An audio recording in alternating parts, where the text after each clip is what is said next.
I was speaking with a group of junior high students about some inappropriate activities they were involved in. And a parent came in and actually took their child out of the meeting that I was speaking at. And the reason I was told later was that what I was saying might be damaging to their fragile psyches, that I was hurting their self-esteem. And you know what I figured to that? Screw it. It's not my job to bolster your self-esteem. It's not my job to make you feel better about being a failure. It's not my job to make it okay for you to be a moron. It's my job to speak the truth. Now here's the reason I bring all this up. And that is there seems to be an abundant rise in the suicide rate recently, at least here around the area that I live in.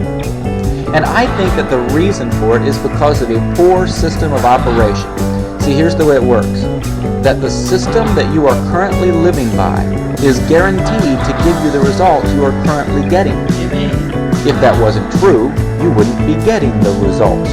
So if you want different results, you change your system. Our current system tells us that we've got to make each other feel good. It tells us that we've got to tell people they have value, tell people they have worth. But the reality is, I'm not so sure everybody really does. I think that a lot of people need to know that the way they are currently living really is worthless. That there really is no value in their current life. Not that there can't be value, but that there is no value. I think if we want to slow down the suicide rate, we need to be more clear with people and let losers know that they're losers.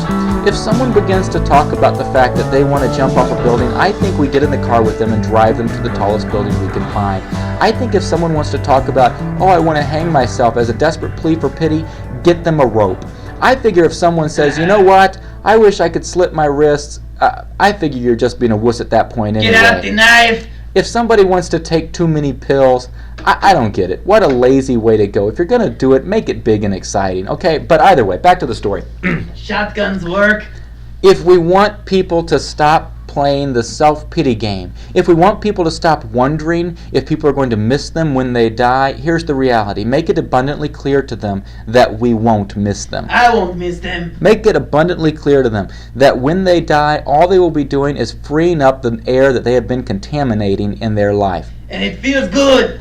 Maybe by being honest with them about how pathetic their existence really is, they will pause just long enough to realize that yes, I'm right, they are losers. And at that point, straighten out their life. At that point, begin to be a contributing factor to society, at which point the air they breathe will be worthwhile again and no longer a perfectly good waste.